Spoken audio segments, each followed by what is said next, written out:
You ask Tiger to solve. This deals with linear equations with one unknown. The final result is h equals 2. Let's solve it step by step. Swap sides. Isolate the h. Divide both sides by -6. Cancel out the negatives.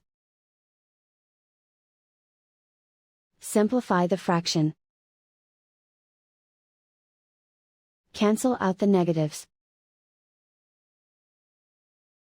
Find the greatest common factor of the numerator and denominator.